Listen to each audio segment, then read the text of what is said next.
राज्य अभिषेक लगभग संपन्न होने वाला है, पर मेरा हनुमान नहीं दिखाई दे रहा। कहाँ है हनुमान?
इसे अपने मस्तक पर धारण करने से श्री राम की आयु बढ़ती है, मन में उनके लिए प्रेम बढ़ता है और समाज में उनकी प्रतिष्ठा।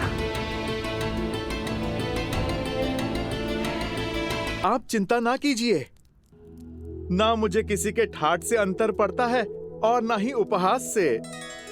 मेरे लिए मेरे प्रभु का जीवन, उनका सम्मान, उनका मुझसे प्रेम महत्व रखता है। माता, आपने तो मुझे अनोखा मार्ग दिखा दिया। आपके मस्तक पे एक चुटकी सिंदूर लगाने से मेरे प्रभु का सम्मान इतना बढ़ गया। तो माता, आप सोचिए, मेरे प्रभु का सम्मान और प्रभु का मुझसे प्रेम अब कितना बढ़ेगा। क्योंकि माता, मैंने तो अपने रोम रोम को सिंदूर के रंग से रंग लिया है। मैंने तो अपनी पूंछ का भी एक छोटा सा भाग भी नहीं छोड़ा। तो माता, आप बताइए ना, इस लाल देह से मेरे प्रभु का जीवन और कितना बढ़ेगा।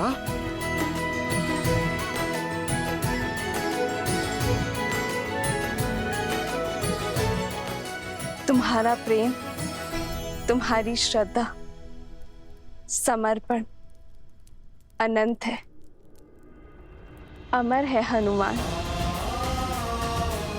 तुम चिरंजीवी रहोगे और जब तक तुम रहोगे, तुम्हारे हृदय में श्री राम का प्रेम सदा के लिए धड़कता रहेगा।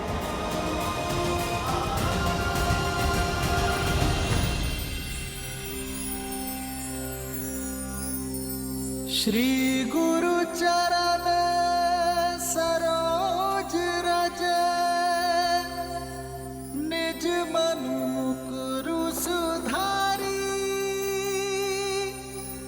बरनउँ रघुबर बिमल जसु, जो दायकु फल चारी।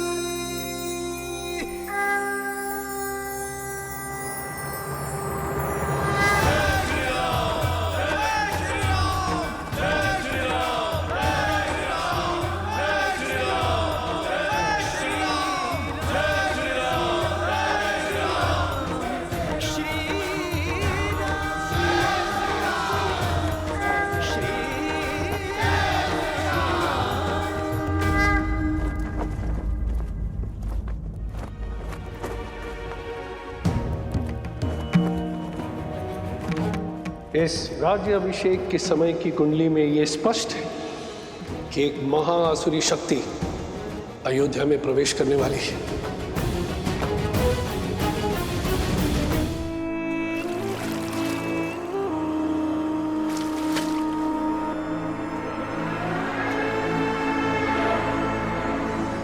राम, न तुम जीते हो और ना ही ये युद्ध समाप्त हुआ है।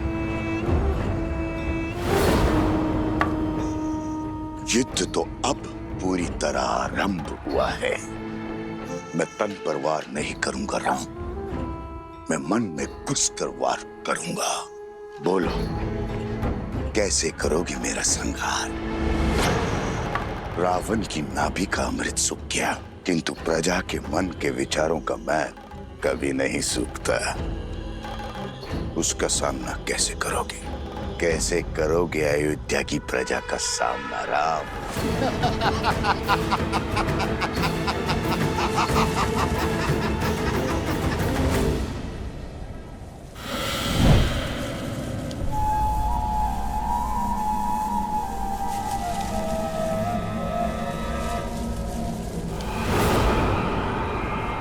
भूल हो गई मुझसे, जो आपसे सहायता की आस कर बैठी मैं, आपके द्वार पर प्रतिशोध की भिक्षा मांग बैठी मैं। अपने हाथ पे हाथ धरे देखते रहे और वहां राक्षस राज्य का अंत करने वाला वो राम, उसका राज्य अभिषेक हो गया। पराजय है ये आपकी।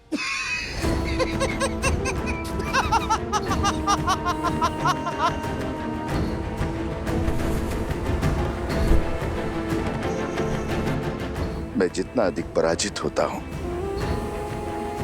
मेरा विजय पर उतना ही विश्वास दृढ़ होता जाता है। जानती हो असुर सदा पराजित क्यों होते रहते हैं? क्योंकि उन्हें अपनी शक्ति का तो बोध है, किंतु शत्रु की दुर्बलता का बोध नहीं है। राम का राज्याभिषेक उसकी दुर्बलता होगी।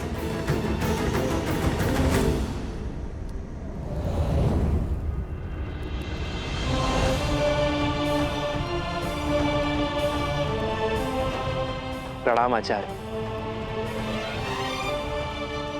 प्रणाम महर्षि। राज्य अभिषेक की कोटि कोटि बधाई हो अयोध्यापति, किंतु हर बधाई के साथ एक चुनौती जुड़ी होती। आपने पापियों का संहार तो किया, पाप का नहीं।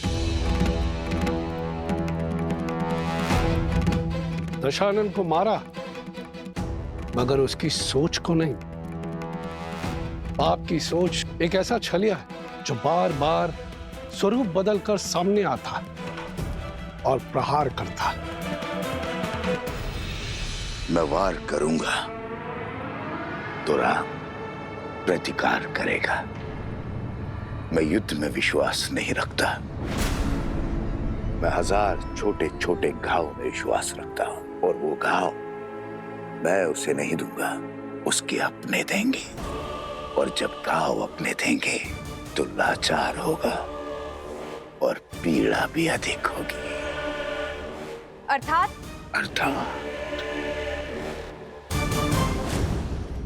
जब शत्रु वार करता है तो व्यक्ति दिल मिलाकर उसका प्रतिकार करता है, किंतु जब संतान वार करती है तो व्यक्ति घुट-घुट कर मरता है। अयोध्या की प्रजा को संतान मानता है ना राम। अब यही प्रजा उस पर वार करेगी। जिसने रावण से लंका का युद्ध जीत लिया, वो अयोध्या की प्रजा से युद्ध नहीं कर पाएगा।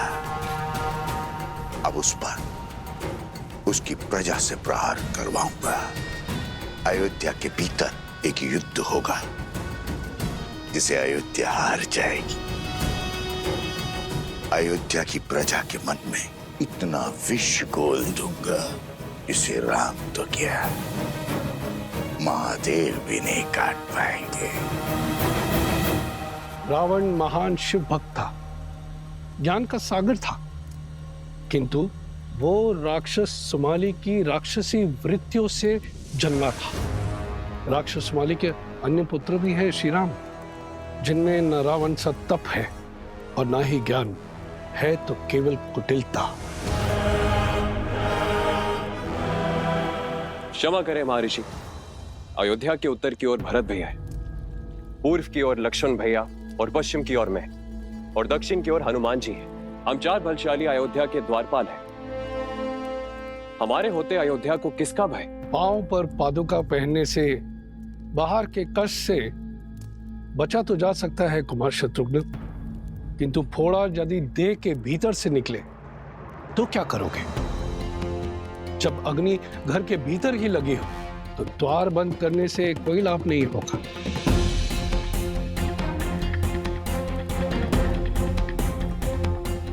रावण के पापों का अंत तो हुआ है, लेकिन उसकी सोच का नहीं। जो विपदा आने वाली है उसके अस्त्र तलवार या भाले नहीं, असत्य, लोकवाद, झूठी निंदा, ये सब उसके अस्त्र है। शब्द उसका ब्रह्मास्त्र है। संसार का नियम है, अगर कोई भी असत्य बार बार कहा जाए, किसी की झूठी निंदा बार बार हो, तो वो सत्य लगने लगता है। और यह मनुष्य के स्वभाव की प्रवृत्ति है कि सत्य सामने होते हुए भी वो असत्य की ओर आकर्षित हो जाता है। हर मनुष्य के भीतर छिपी बैठी है असंतोष की अग्नि, इस अस्त्र को विस्फोटक बना देती। जब तक उन्हें मेरी योजना का आभास होगा, तब तक मैं उनका स्वर्ग रूपी संसार भस्म कर चुका हूंगा। मुझे आपकी रणनीति पर बिल्कुल भी विश्वास नहीं है। रावण भैया की शक्ति और साहस का 100वां अंश भी नहीं। अपने शत्रु से 2-2 हाथ करने की स्थान पर जुआरियों की भांति कुचक्र रचना से अंत नहीं होगा उस राम का। शांत प्रिय बहन, शांत। मैं जानता हूं कि तुम्हें मेरी शक्तियों पर संदेह है, इसलिए तुमने अपनी सहायता के लिए किसी और को भी बुलवाया। कौन है वो? हाँ, मैंने सहायता के लिए निस्थल के राजा भस्कर्ण और उनके पुत्र संहादमन को बुलाया है।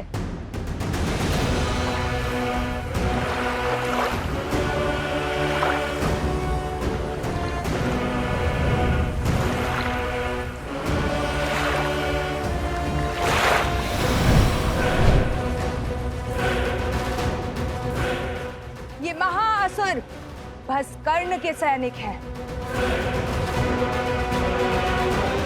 आप मेरे साथ? तुम्हारे महाराज को वरदान है कि जब तक वो जल में, वायु में या पृथ्वी पर खड़े होंगे, उनका वध करना असंभव है। हाँ।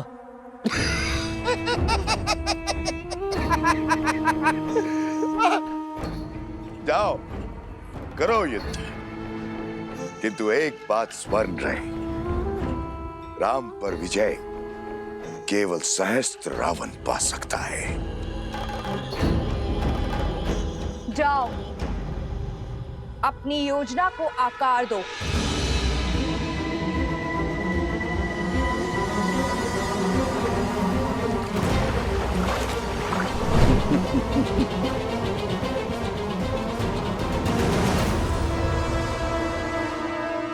शूर्पणखा, सच है क्या और ब्रह्म क्या है, यह प्रश्न सदा से अमर खड़ा है। सहस्त्र मुखों की सहस्त्र बातें, इनसे भला कौन लड़ा है? आप यही गाते रहो और मैं अपना कर्तव्य निभाती हूं।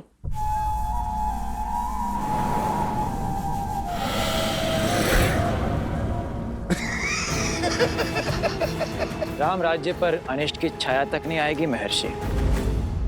ऐसी परिस्थिति आएगी ही नहीं कि कभी असंतोष अपने पैर पसारे। असंतोष ईर्ष्या से जन्म लेता है राजकुमार, और स्थिति से नहीं। संदेह नहीं है कि श्री राम राज्य को संतुष्ट रखने का प्रयास करेंगे, किंतु राष्ट्र के कोने कोने में सबको सुख और लाभ पहुंचाने में समय लगेगा, और झूठी निंदा, असत्य और संदेह के बीच फैलाने में नहीं। संदेह मन के किसी कोने में छिपकर घास के तिनकों की भांति तनिक सी निंदा से पोषित होकर बढ़ता रहता है और हमारी अनुमति के बिना हमारी मति भ्रष्ट करता रहता है। और यही सहस्र रावण की शक्ति है।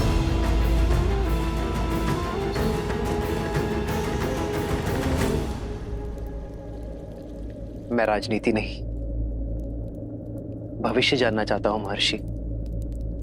क्या छुपा है भविष्य के गर्भ में? अव्यवस्था, अराजकता, विजय भी होगी, किंतु भयंकर पीड़ा और संघर्ष के बाद। मानव जीवन तो है ही दुखों और संघर्षों का सागर। इससे भय क्या? मैं तो अयोध्या के विषय में पूछ रहा हूं महर्षि। मैं भी अयोध्या के विषय में ही बता रहा हूं राजन।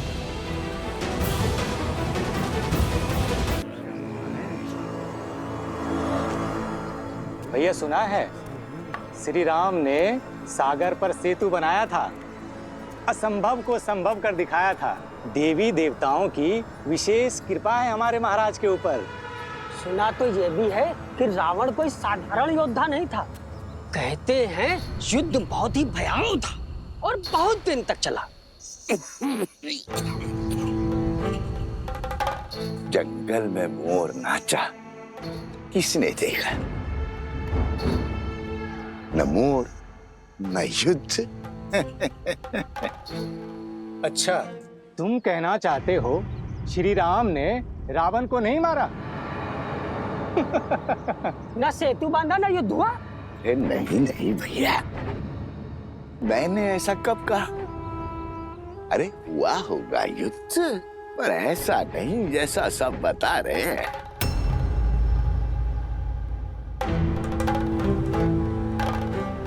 सागर तो पर्वत निगल लेते हैं, और उस पर यदि रावण इतना बलशाली था, 10 लोगों का स्वामी था, तो क्या वो सागर पर पुल बांधने देता? कदापि नहीं। तो क्या हमारे राघव असत्य कह रहे हैं? राम राम राम, ऐसा मैंने कब कहा भैया? अरे श्री राम गए होंगे लंका और रावण को ललकारा होगा, और रावण भी आ गया होगा रणभूमि में, और श्री राम ने एक बाण से उसका वध कर दिया होगा। बस।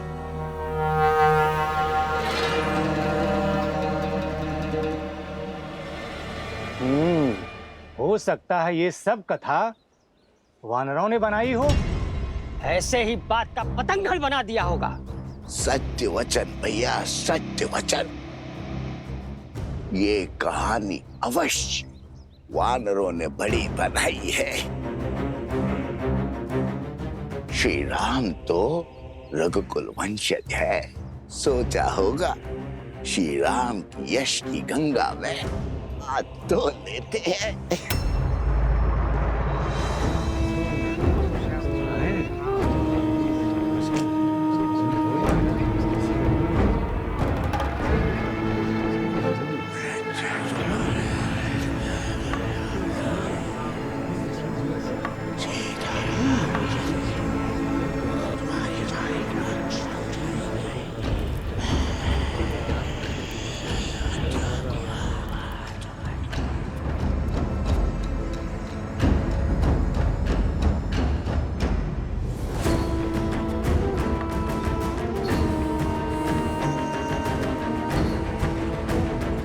उपहास निंदा में बदलेगा और निंदा संदेह में। इस प्रकार सबके मन में संदेह रूपी सहस्त्र रावण बस जाएगा, और संदेह से फैलेगा असंतोष।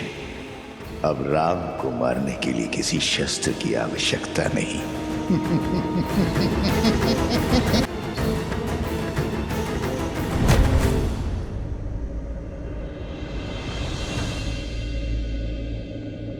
अरे क्या हुआ? तुम सब इतने विचलित क्यों हो?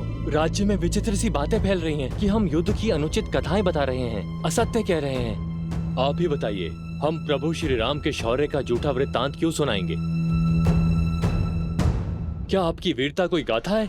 अर्थात पाप ने अपने पग पसारना आरंभ कर दिया है। कौन है जो इस असत्य का डंका बजा रहा है? मुझे उसे खोजना ही होगा।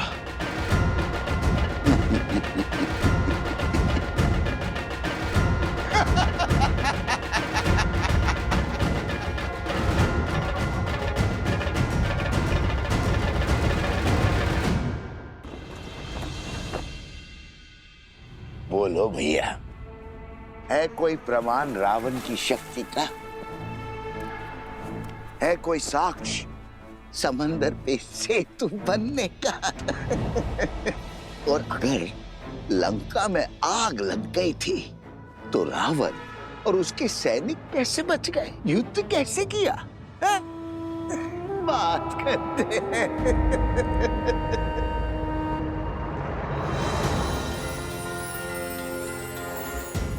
प्रभु श्री राम के यश को घटाने का प्रयास करने वाले पापी, तेरा शीश इस धड़ पे रहने के योग्य नहीं है।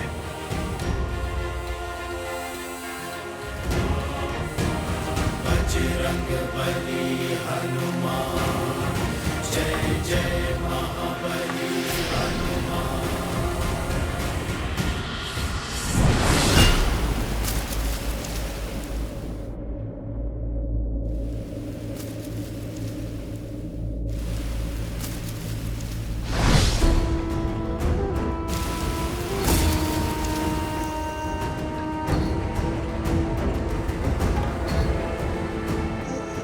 बचाओ, ये वानर मुझे मार रहा है।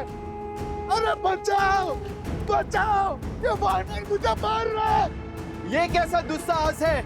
ऐसे किसी को कैसे मार सकता है ये वानर? अयोध्या वासियों, देखो भैया, देखो किस निर्दयता से ये वानर मुझे मार रहा है। बचाओ, रक्षा करो अयोध्या वासियों।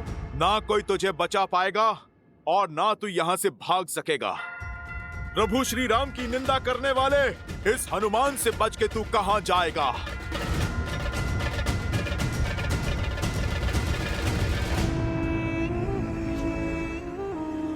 मैं कहां भाग रहा हूं राम भक्त?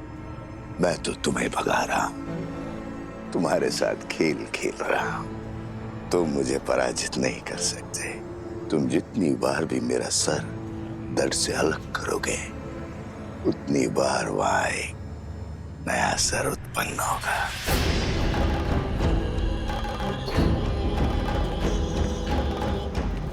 अरे देखो भैया, देखो कैसे एक वृद्ध को ये वानर मार रहा है। क्षमा करो वानर, क्षमा करो। देखो इस निर्बल बुड्ढे पर इस वानर को दया नहीं आ रही है।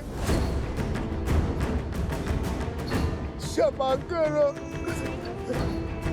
इस वृद्ध पे दया करो वानर। ये अन्याय है। श्री राम का भक्त और मित्र है, इसका अर्थ ये नहीं है कि अयोध्या की जनता पर आघात करेगा। ले चलो इस उद्दंडी को महाराज के पास, अब वही इसका न्याय करेंगे। ले चलो ऐसे, वही करेंगे न्याय। ले चलो ऐसे, वही करेंगे न्याय। इस आसुरी शक्ति की उलझन तो प्रभु ही सुलझाएंगे। जैसी आप सबकी इच्छा। चलो दिखाएंगे श्री राम को हनुमान का सत्य, और इस बेचारे को भी। अरे ये कहां चला गया? प्राण किसे प्रिय नहीं है? जरूर वो दुखियारा भाग गया होगा। पर हनुमान को नहीं जाने देंगे। हाँ चलो, ले चलो। बहुत उत्पात मचा चुका है ये वानर। लेके चलो इसे राज्यसभा में, अब श्री राम ही इसका न्याय करेंगे। तो फिर विलंब किस बात का? चलो। ले चलो इसे, वही करेंगे न्याय। महर्षि पराशर के कथन को गंभीरता से लेना होगा। हमें सावधान रहना होगा कि प्रजा को कोई त्रास, कोई असंतोष ना हो जाए।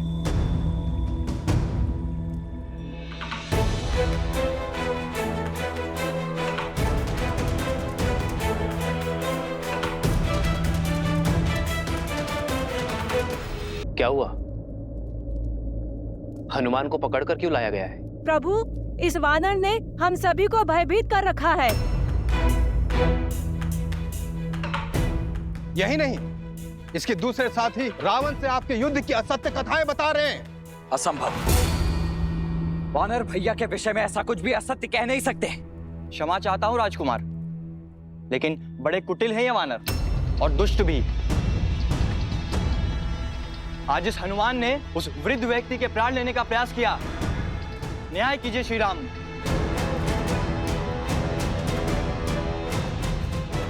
प्रभु, मैं मौन।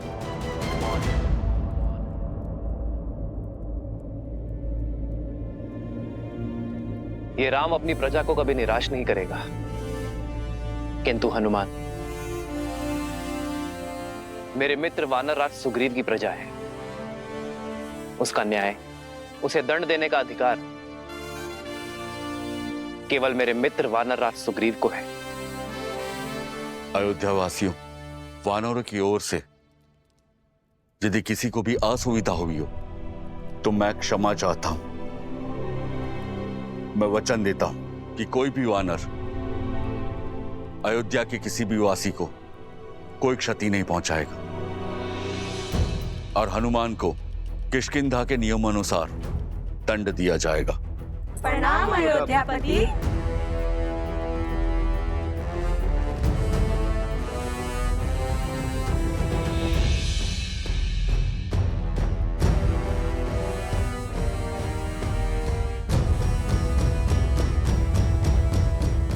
हनुमान, कौन था वो राक्षस?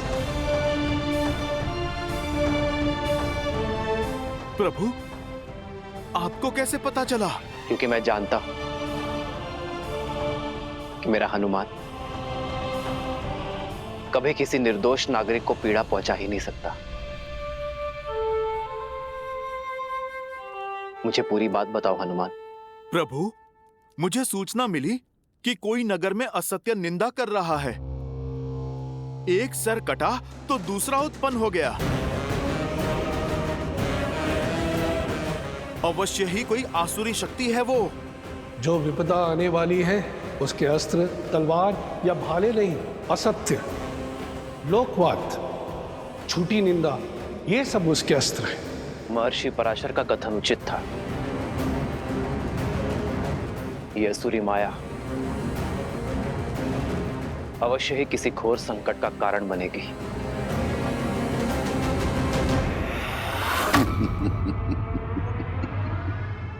युद्ध तो अब आरंभ हुआ है, राम भक्त हनुमान।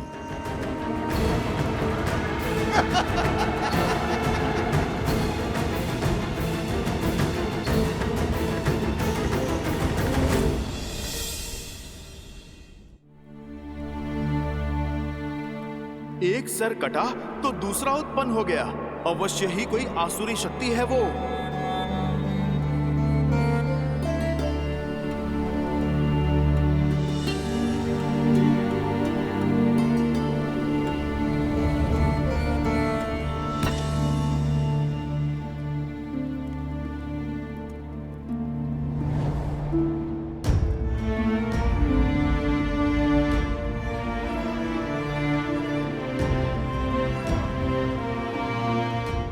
सब ठीक है ना आर्य?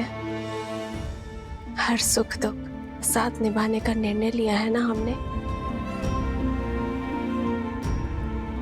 चिंता नहीं चिंतन है सीते। राज्य अभिषेक की सौगात के साथ राज्य का दायित्व जो मिला,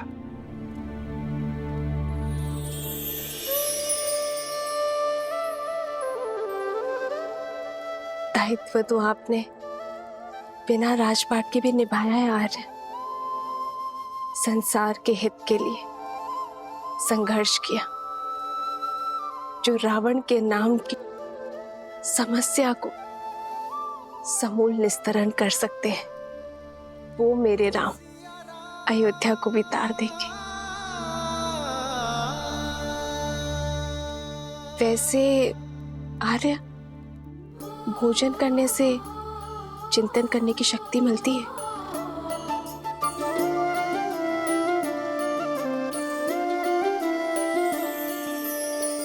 जन्म जन्म का है ये संगम, राम रतन सीता वैभव धन।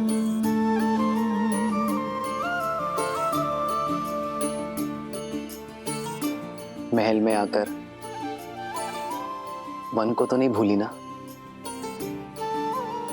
वन का भोजन स्मरण है? राम सिया राम सिया राम सिया राम, राम सिया राम सिया राम। वो स्मृतियां तो मैं आने वाले जन्मों में भी नहीं भूल सकती आर्य। मैं तो पुनः एक बार प्रकृति की ओट में वन के जीवन का आनंद लेना चाहती हूँ। इसमें समस्या है क्या सीते? राम तो सीता की हर इच्छा पूरी करता है, और ये तो महारानी की इच्छा है। ये तो शीघ्र ही पूर्ण करूंगा।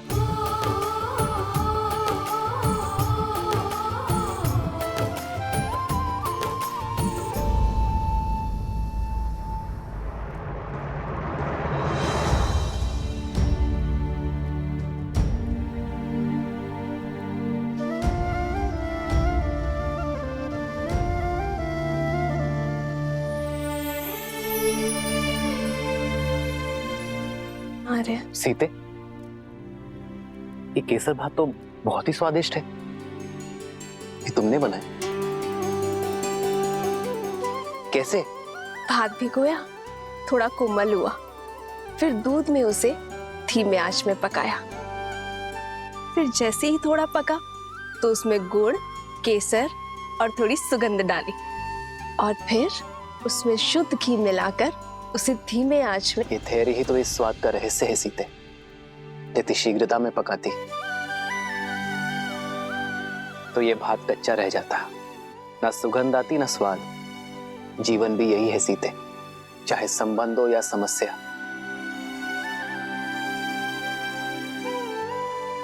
समय की आज के साथ ही इसे समझा जाता है और सुलझाया भी जाता है। और यदि शीघ्रता दिखाई तो सुख और शांति नहीं, चिंता और दुख मिलेगी। स्पष्ट कहिए आर्य। मैं तुम्हें बातों में नहीं उलझा सकता सीते, और तुमसे असत्य भी नहीं कह सकता।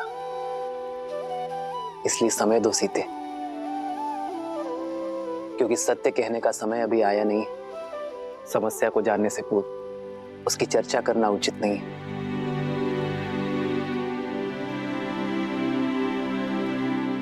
तो फिर मैं आपसे वो प्रश्न पूछती हूँ जिसका उत्तर देने में आपको सरलता हो।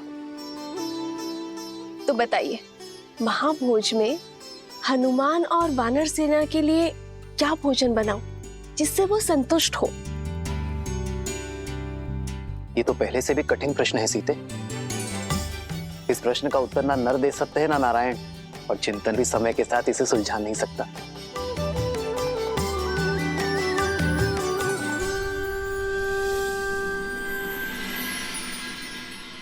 हमें प्रयास करना होगा कि किसी को धन का अभाव ना हो, और इसलिए दान नहीं, जीवन जीने के लिए रोजगार की व्यवस्था करनी होगी। दान व्यक्ति को अशक्त बनाता है, पर कार्य व्यक्ति को सक्षम बनाता है। सरयू पर बांध की व्यवस्था से अयोध्या वासियों को रोजगार भी मिलेगा और अकाल से मुक्ति भी।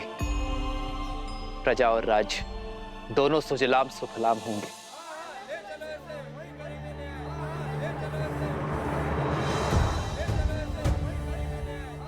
ये कोलाहल कैसा? ऐसा प्रतीत होता है हमारी प्रजा है महाराज। मैं अभी सैनिकों को भेजकर शांत करवाता हूँ। राजा को शांत नहीं, संतुष्ट करना होता है सुमंत जी। प्रजा का सुख मुझ तक पहुंचे ना पहुंचे, उनका असंतोष अवश्य पहुंचना चाहिए। उन्हें भीतर बुलाइए।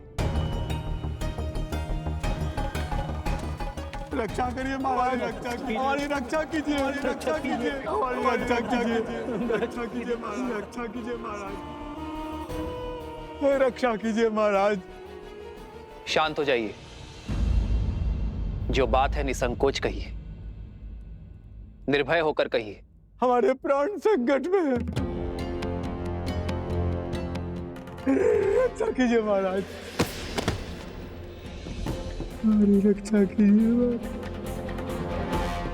हमारी रक्षा कीजिए। पश्चिम की ओर से राक्षसों ने हमारे ऊपर आक्रमण कर दिया और हमारे अनेकों भाइयों को उन्होंने मार डाला। हमारा धन दान सब कुछ लूट लिया उन्होंने।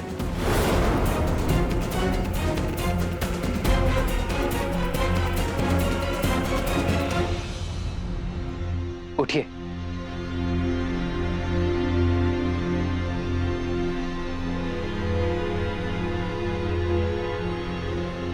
कौन है ये राक्षस? क्या नाम है उसका?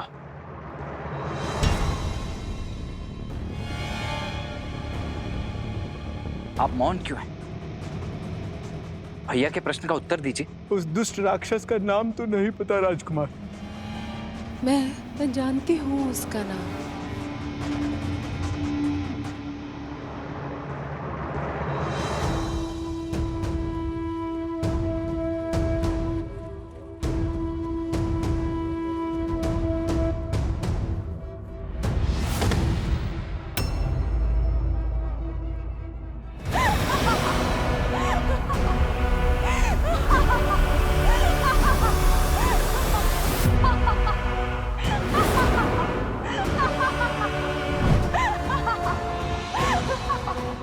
शूर्पणखा।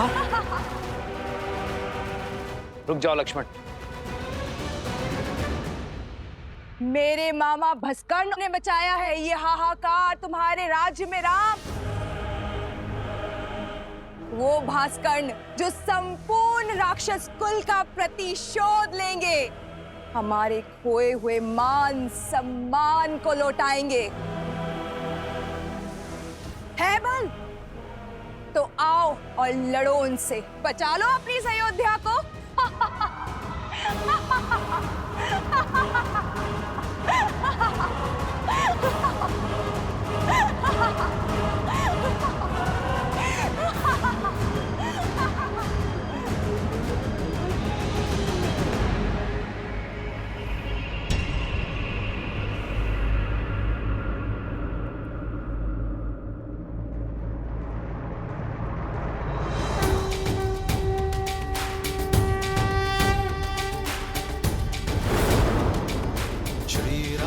चंद्र कृपालु भजु मन हरण भव भय दारुणम्। श्री राम राम राम श्री राम। अधिक प्रसन्न मत हो तुम। भूल गए कैसे एक ही बाण से तुम्हारे प्राण संकट में ला दिए थे मेरे भाई ने? भूल गए मेरे भाई अहिरावण ने तुम दोनों भाइयों को कैसे बंदी बनाया था पाताल में? भूल तो तुम गई हो शूर्पणखा। कैसे एक ही प्रहार से अपने कान और नाक दोनों खो बैठी थी तुम। अभी स्मरण करता हूं। नहीं लक्ष्मण, अधर्म चाहे जितनी शक्ति बटोर ले, वो धर्म की धरा पर पग नहीं रख सकता। ये शूर्पणखा नहीं, केवल उसकी माया है जिसका लक्ष्य है भय फैलाना। शूर्पणखा केवल संदेश देने आई है। उसे अपना कर्म करने दो,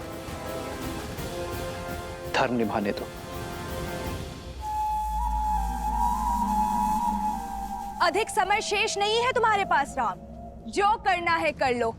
हर क्षण के साथ तुम्हारी इस प्रजा को हम राक्षस बना देंगे।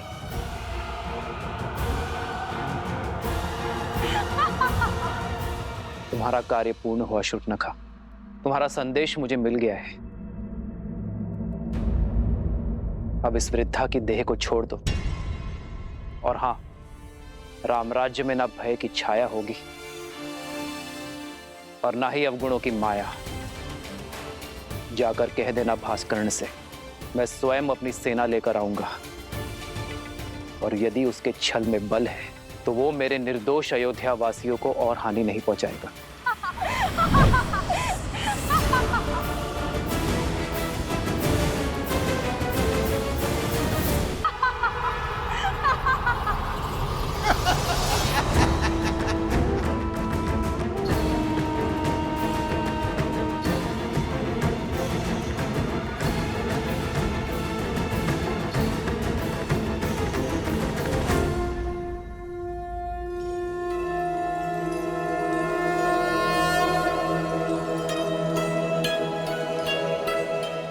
माता, आपने स्मरण किया? सब ठीक तो है ना माता? क्या किसी ने आपको सताने का दुस्साहस तो नहीं किया? जिसका इतना सचेत पुत्र